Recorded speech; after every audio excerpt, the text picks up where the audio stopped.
vous avez réussi.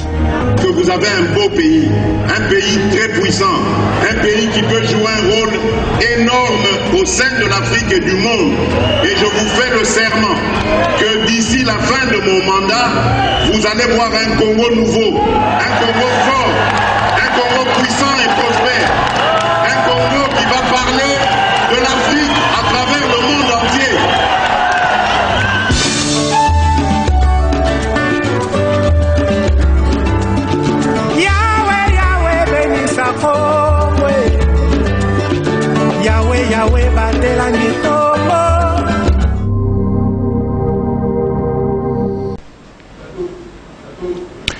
Bonjour et bienvenue dans votre magazine d'actualité sociopolitique. Nous émettons depuis la ville-province de Kinshasa, en République démocratique du Congo, sur PES TV.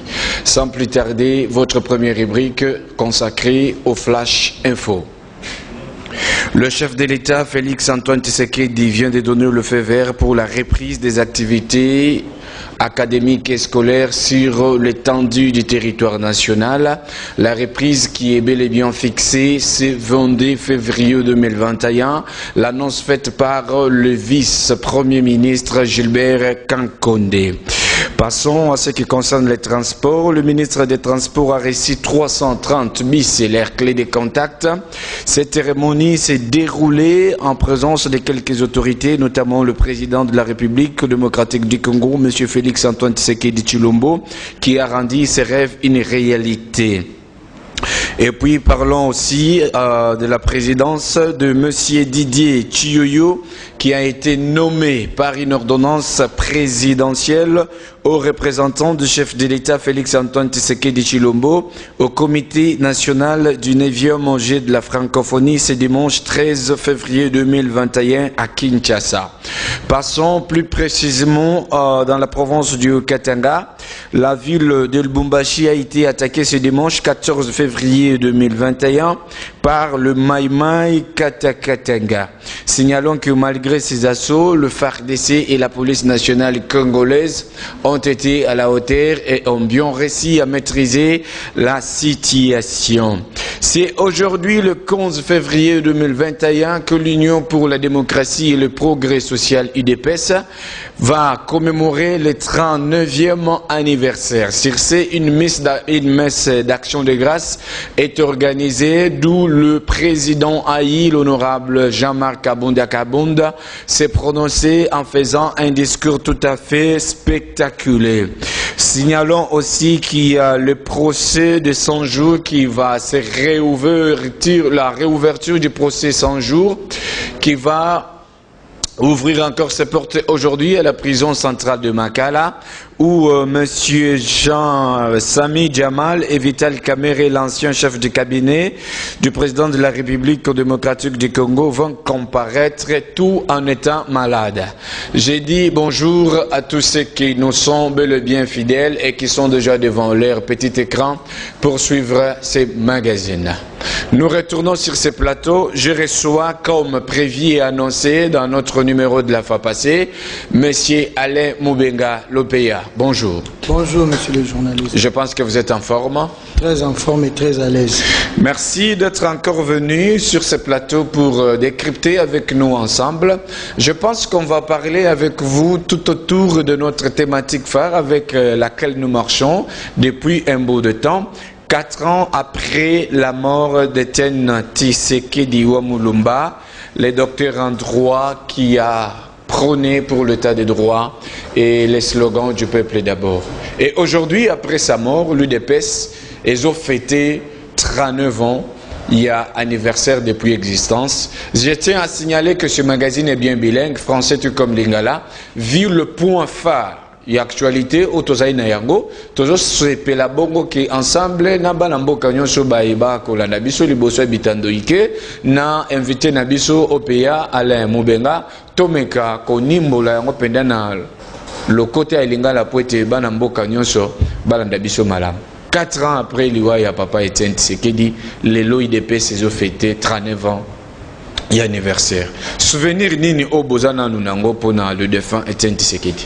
Souvenir ya liboso o tozana ngo pona papa Etienne Tshisekedi wa Mulumba, de heureuse mémoire.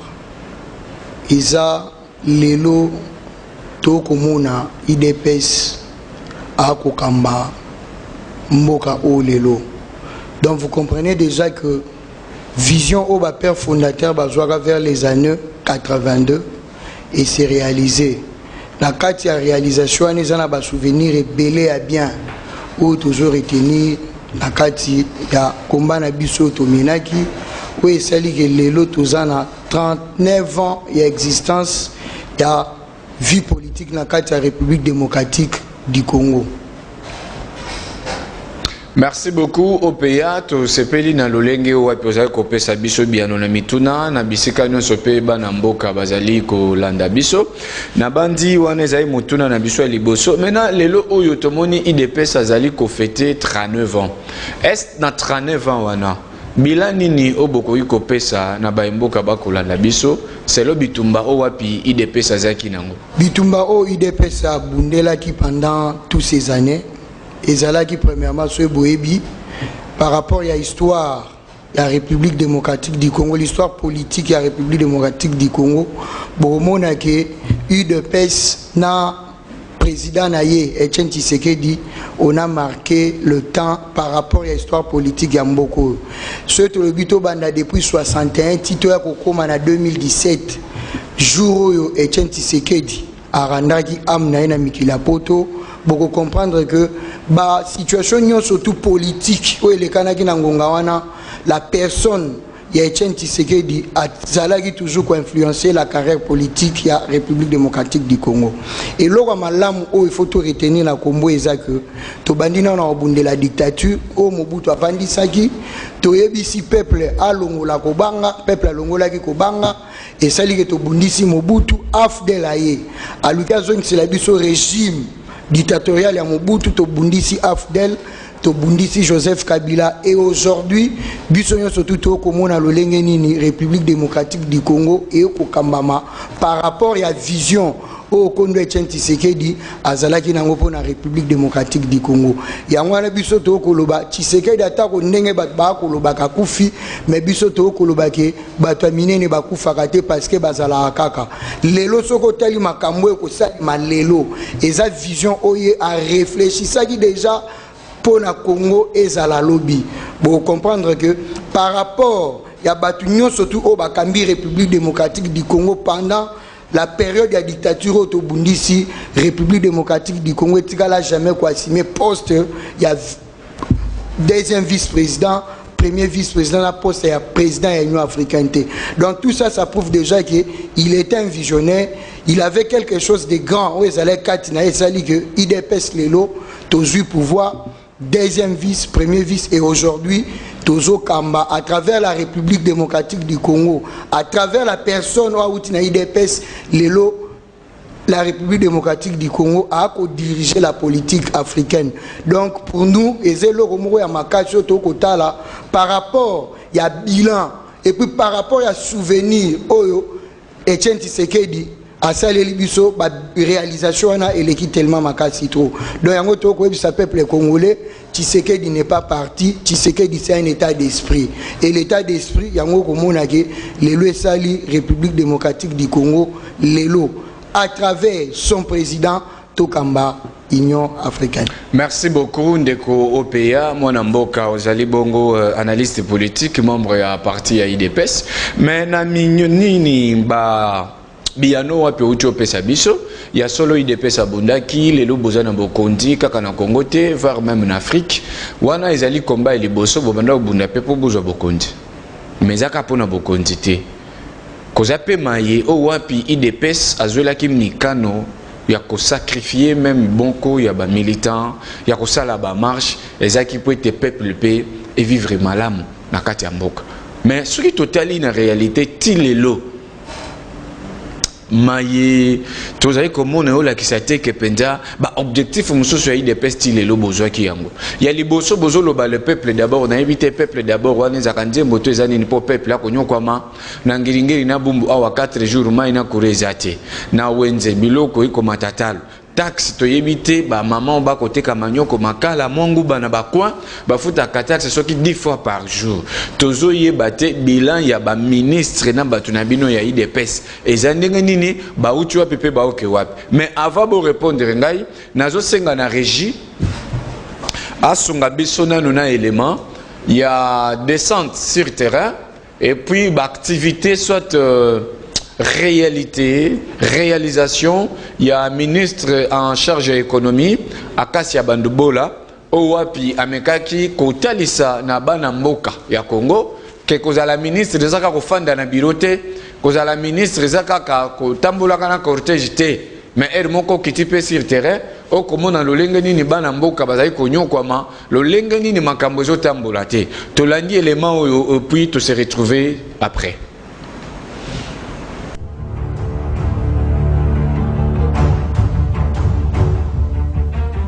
Plus de 365 jours à la tête du ministère de l'économie nationale, Akassa Bandoubola Mbongo rassure qu'avec le président Félix Antoine Tshisekedi Tshilombo, le peuple gagne toujours. Nommée le 25 août 2019, la ministre Akassa Bandoubola Mbongo est restée dynamique contre vents et marées. En une année seulement à son actif, nous notons plusieurs réalisations, à savoir la stabilisation des prix des produits pétroliers avec un impact direct sur plusieurs activités économiques. La baisse et la stabilisation des prix du produit de première nécessité malgré l'inflation monétaire. La subvention de la Société nationale des hydrocarbures, Sonahydrac en sigle, après 20 ans de disette. Ajouter la dotation du secrétariat général à l'économie nationale des mobiliers de bureau avec les fonds propres, une première depuis l'époque coloniale. Pour réguler les abus des opérateurs économiques sur le marché commun en République démocratique du Congo, Akassa Bandoubola Mbongo a donné un tonus à la Commission nationale de la concurrence comme un sigle. Elle a également redynamisé les comités de suivi des prix des produits de première nécessité dans l'arrêté numéro 029/Cap/Ménéco adopté au 37e réunion du Conseil des ministres. La promotion des producteurs locaux et la valorisation de l'entrepreneuriat congolais. Nous ne pouvons terminer cette liste sans faire allusion à Effet Acacia, surnommé par les Quinois qui ont constaté durant la période d'état d'urgence due à la crise du coronavirus que malgré l'inflation monétaire, les prix des produits de première nécessité étaient en baisse et stabilisés. Pour palper du doigt la réalité du vécu des Congolais, la ministre de l'économie nationale commence l'an 2020 par cette ronde qui a marqué les vendeurs et vendeuses des 5 marchés de la capitale. Après échange avec ces derniers, le numéro 1 de l'économie nationale découvre les causes qui sont à la base des hausses des prix des biens et services sur le marché, ainsi que les difficultés que rencontrent les commerçants, parmi lesquels la tracasserie routière, la multiplicité des taxes, la spéculation des opérateurs économiques étrangers qui vendent en détail et aussi la non-uniformité des prix. Ce qui la pousse à redynamiser les comités de suivi des prix des produits de première nécessité, un cadre de concertation permanent qui a comme obligation de traiter les différentes questions liées aux activités économiques du pays. En traitant sur le marché, il y a eu persistance des hausses des prix. En cherchant à connaître la source de cette hausse, la ministre de l'économie nationale, son vice-ministre Didier Okito et quelques staffs du cabinet décident d'aller sur la route de Bandundu, plus précisément à la barrière de Mongata qui constitue une porte d'entrée des aliments provenant de Bandundu, Kassai, Maïndombe et les environs. Sur place, la patronne de l'économie nationale s'est dit choquée de voir les commerçants voyageurs butés aux tracasseries. Elle adresse un rapport sans complaisance aux autorités compétentes pour qu'une décision sur la levée des différentes barrières soit prise. Pour répondre à cette requête, une réunion est convoquée au ministère de l'Intérieur où la ministre de l'économie nationale Akassa Bandoubola Mbongo et le gouverneur de la ville Gentini Ngobilambaka ainsi que le vice-premier ministre, ministre de l'Intérieur.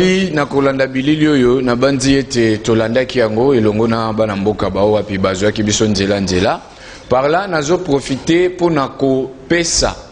Na bana mboka nyonso bipai ba kolanda biso que rumeur oyo utaki koleka dernièrement na ba réseaux sociaux il y a soi-disant détournement il y a 2 milliards.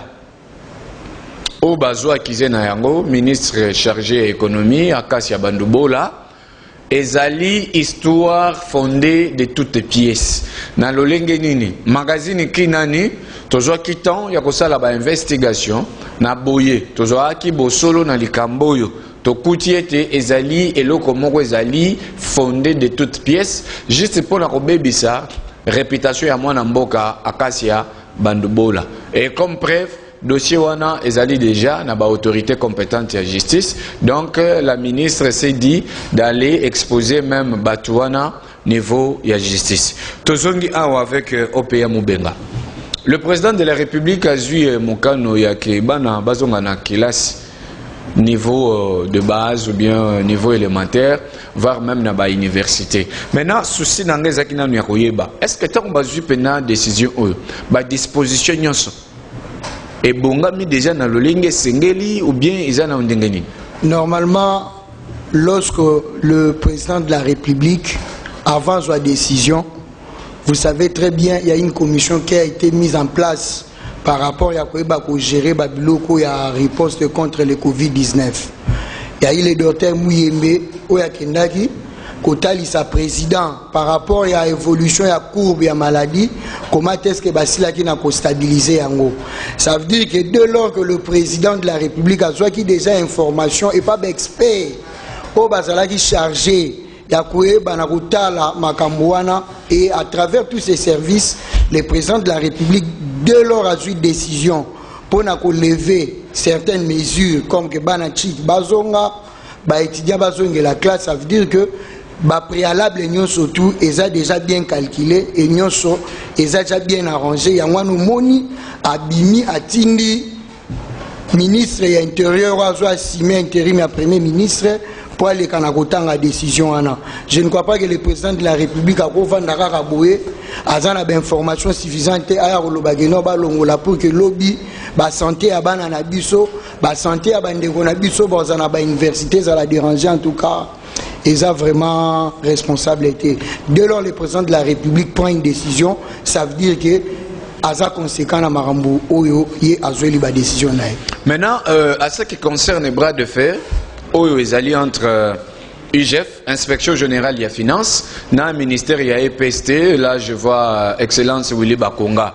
Lolenge nini Oyo makambo ezali koleka parce que d'ici là ba classe ezozonga. Il faut la kisi. Topé ba enseignant bazwaka Oyo ezozonga na bango, topé les fouti na bango. Mais toyoki ke détournement de fonds et puis vi babiloko wana, même Banque mondiale a meki un peu retardé transfert et à fond pour un financement et à gratuité. Comment est-ce que vous trouvez ces bras de fer entre Willy Bakonga et l'IGF? Mon frère, dossier Oya EPSP et comme ça la bisomute ma passe. Pour bisonyo surtout comme on a IGF, Mikolonyo so akotanga ba mibi. Mikolonyo so IGF akotanga ba mibi. Mikolonyo so IGF akobimisa ba détournement. Et loko comme ko ça la biso passe comme minine. IGF à Rotanga Moutou, parquet, Moutou a répondre. Dès que Moutou a répondre, ma paye. Pour ma paye Moutou, ça veut dire que le magistrat ou un dossier a déjà constaté na 4 dossier ba fundeli Moutou, a 90% ya vérité et accusation oyo ba fundeli Moutou. Ya mwana ba rotinda Moutou na map. Mais là, on commence à la passer ces années.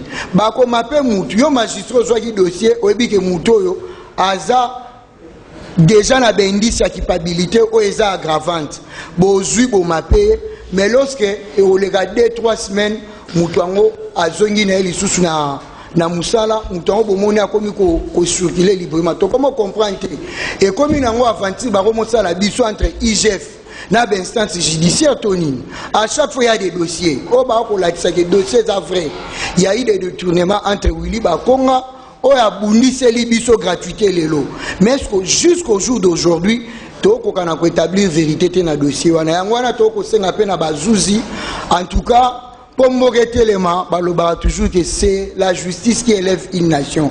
Bazouzi, Balmekempe, na dossier Oyo, il y a Willy Bakonga pour eko ça la passe o comment le logo ba ko benga so qui est PSP au continent ndako moko boeza à 2 chambres salon mais ça na 450 travailleurs na kati si que les professionnels ya créé blanchard ko melaka poussière ya créé chaque jour pour na kotangisa bana bazwa maele lorsque mbongo zobima au lieu ya bénéficier na salaire a ko bénéficier na ngote mais ekiri ya batu moko boye ba créer longo na banso ya PSP o ba monter pas marqueur mwangu mbongo nyonso tozo kosilela kuna yango na to ko senga kaka na bazuzi ba mekempe ko salela biso musala malamu eza pe proposition to ko senga lelo soki magistrat a mappé mutu soki ba kotina mutu na tribunal to ko senga mutu o amapaki akende ko sala plaidoirie poto mona clair et comme magistrat kangi là ba kotina na plaidoirie mutu soki na plaidoirie peut-être ça na élément suffisant et ça li que lelo to na ba liberté provisoire et belé ce to unity dossier à office des routes. Le président de la République 100 jours a bimisi mbongo pona nzele longwe monga tati et comme abandunduville mais soko ke nzele salemate les messieurs ya office des routes a kotambola librement yesoka linga kende bandunduville dossier na ye IGF touché soka linga kende bandunduville a kozwa cano rapide na ye na maluku ake bandundu asali 3 heures du temps biso ba pauvre citoyen au président bimisi la mbongo à 100 jours toko sala 2 jours 3 jours 4 jours kolongwa manga mongata po okoma bandundu vidon biloko wana nyonso tu tokomi komona neti justice yango elingi koma la justice du poudre aux yeux yango tokosenga na bango kaka ndenge topesaki bango confiance basalela biso musala soki mutu ana dossier tomona clair eza te mutu aye bomape après quelque temps. Mais pourquoi m'appeler quelqu'un sur Boébaï Azana est innocent? Merci beaucoup OPA Moubenga. Je tiens à signaler que nous félicitons le Zevrea, Office de voirie et de drainage, OVD, où ils allaient chapeauté par le DG Victor Ntomba. Toujours mon comment est-ce que Misala et Zosalema déjà presque grande avenue à ville à Kinshasa. Misala et Zosalema pour nous occuper caniveau. En tout cas, continuez à faire ceci. Et puis toujours qui message. Yake bana mboka bazo senga na bakonzi pe na mokonzi mboka Félix Antoine Tshisekedi na ministre azali chargé ya makambwana ya kotonga baye bana kopesa OVD maye oyo tali banzela weza na eta ya biente tomoni shaba awa ekomo ndire lamba kala madusu so ye bozwi niveau ya ngilingi avenue ngilingi wana tina tende kitali suna sekuna ti na niveau ya landu na station wana okomona kenzele baby makasi. Donc, Bapé Sango est sous na OVD, Asali la biso Moussala Makasi, en tout cas, coup de chapeau na DG Victor Ntomba, magazine Kinani, et zo soutenir bino na maebozo sa la poete mboka na biso, et kende liboso. Papa Alain Moubenga. Président de la République a inauguré à 330 bis, na compte ya Transco, a péché au ministre à transport. Comment est-ce que vous trouvez ça? Bazo pesa 330 bis, mais des fois banzela mususu eza bienté, baso de moto kutubisika babiswa ne foi les cas, eza inachevé, eza nanu bienté. Comment est-ce que vous trouvez ça? C'est tout à fait normal. Tout ça na kati ya reconstruction à la République démocratique du Congo. C'est-à-dire Congo za kana en chantier est lelo. Effectivement, Congo est bandi kokufa depuis quelle année? Et aujourd'hui là, Félix Antoine Tshisekedi aye tozana ko refonder l'État. Et pour refonder l'État, ce n'est pas un seul jour au sala. Il y a un processus, il y a vie na biso mobimba auto sala na kati la République démocratique du Congo biso to koleka ba ope ba koya na sima na biso ba koleka na ko continuer. Tout ça et ça bonne volonté au président de la République Azanango par rapport à l'amélioration des conditions à vie sociale du peuple congolais. Na kati amélioration il faudrait que les conditions au Italie, makambo ya transport et à la paix assurée. Voilà pourquoi il y a 330 bis au Yaki. Biso moko to ebi comment est-ce que to souffra kana au Italie transport na mbokoyo. Déjà avec les 330 bis et comme kempe na ko alléger la situation et transport na mbokoyo et yomoko choloba wa banzela oveda ko sala banzela office de route pe ba ko sala ba entreprise ezebele situation ana nyonso surtout ekoleka na kobonga malembe eloko to ko senga kaka ba bis eza ya biso to batela yango malamu to batela ba biso malamu eza pona biso bana mboka nyonso biseka tozwami e kosunga biso pona ba déplacement na biso détournement te destruction méchante pe ezala te eza biloko na biso. Nous devons savoir gérer le bien public parce que intérêt na biso pesa ina kati. Pasi molobeli avec magazine qui toza kolobela bana mboka. Oyo ami yebi kazali responsable ya SNEL, responsable ya régie des eaux, ngilingili baza na mai te baza kolela. Bato bakomo mela obema ya mabulo. Courant pe nanda kozate avec cette chaleur ezo senga ke bana mboka baza ata na mwa courant comme la main à pio akoko tiata mo pepe à ventilateur pour que afanda malamu to sengi na bino omoni kozo kokate démissionner tika musala kwanga tikela bateke entreprise ya l'état tikela bato bamoni ke bakosalela l'état musala opeya mubenga lobby Saint-Valentin mais bande kona biso katanga ba fêter bien te. Attaque à Bamaïma et Katakatanga et ça les trouble. Mais il y a quelque chose qui m'a intéressé. Et ça, le 2 février 2021, Madame Olive Lembe Kabila a sali déclaration à lobby, mon époux c'était militaire. Juste quelques semaines après, Makambo Ezo Salema na Katanga. Avant Koutou Salema, ba audio moko etambola ki na réseaux sociaux. Il y a des jeunes qui ont recruté bango pour participer à l'association de Katangé. Lobby Bakatakatanga basali trouble na ville à Lubumbashi. Comment est-ce que vous trouvez cette réalité na kati ya mboka na biso? Réalité ya makambo tsolo bandeko na ngai biso nyonso to ba témoin. To komona comment est-ce qu'il y a des hommes au baza animés na mauvaise volonté ya kobundisa République pour qu'elle ne libosote par rapport à l'intérêt na bango moko égoïste et individuel. J'espère que l'analyse elle est très claire. Lorsque jeune wana pe perda sala ki ba audio, ba tebele ba lobaki o bazoluka ba sali, pe perde bazoluka ba sali, vous n'allez plus nous intimider. Mais bino moko bomoni et ils sont allés au Katanga et hier en tout cas il y a eu des gens au Bakoufi. En tout cas, tu souhaites ba condoléances na ba famille ba perdre ba tout, mais ça biloko oyo to kokina kondimate na mboka o biso to ko gérer. Na dossier o soke ça ni loko kanga na kosenga na ba service à sécurité et ça la musala nango malam. Et il paraîtrait que tant que ba audio est circulé et ils à la portée de tout le monde. Maintenant, ba agent, il y a renseignement, il y a mboka. Pourquoi est-ce que Bakoka Landela Makambo était bien avant? Bazelaka toujours quand il y a des effets, Batubazo Koufa, pour que Babanda procès moko toujours en retard. C'est ça le problème. Toko senga na bajan service ya renseignement. Yango na zoloba. À chaque fois, baza bato bazala une information na temps réel.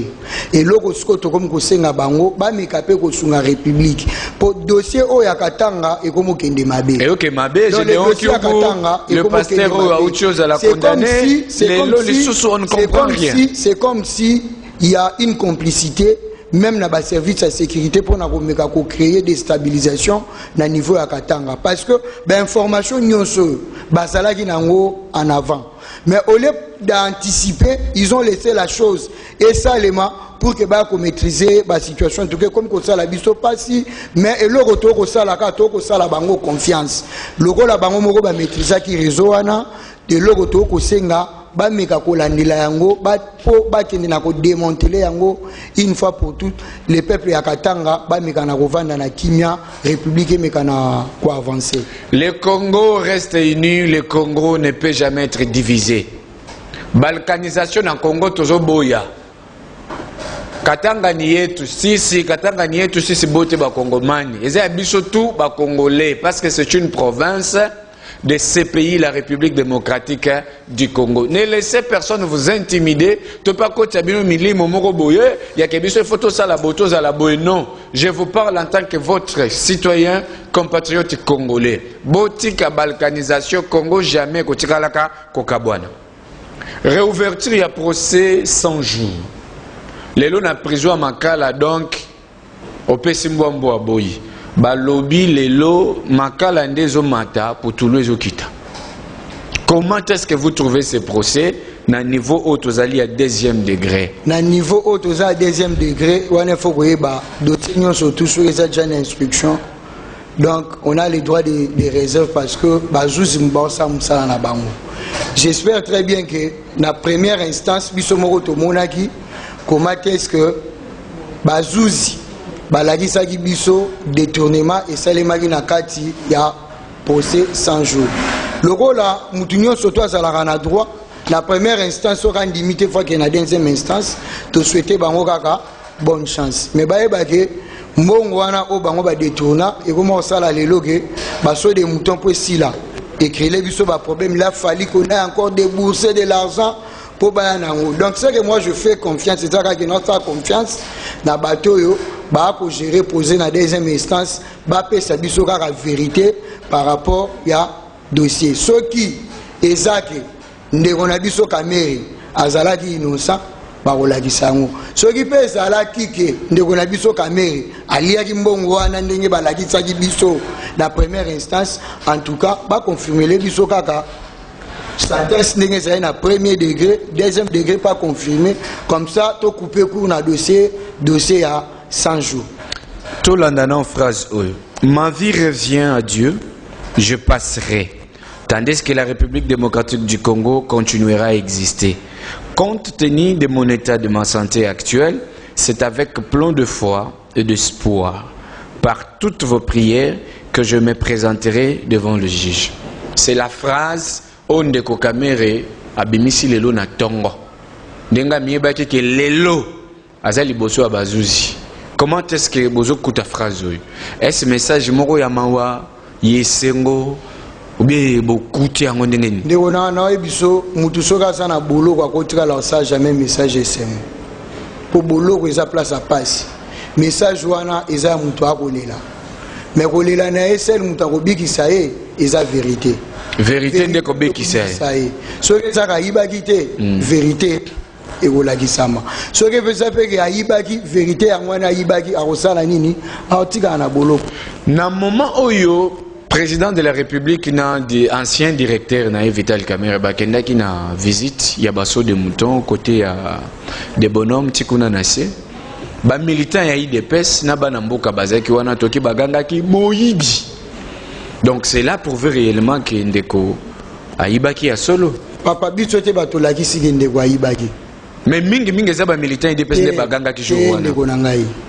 Kolobate za ba militant IDPS. Soko lobi ke za ba militant IDPS c'est comme si au commis même pour réfuter au ezalaki jugement au barandaki na première instance. Batu balaki si biso clairement qu'il y a eu détournement et injustice. Comment est-ce que quelque chose qui a été prouvé aussi au vu de tout le monde, yolo bageza biso ba militant. Et lui-même Kamere avait dit, il doit aller se présenter devant la justice pour que la justice écata l'Ikambo Mbalamoko. Pièce contre pièce. Pièce contre pièce. Et lorsque il était allé à prendre pièce contre pièce, le moni comment est-ce que balabisa biso détournement wana ici Vandelaki.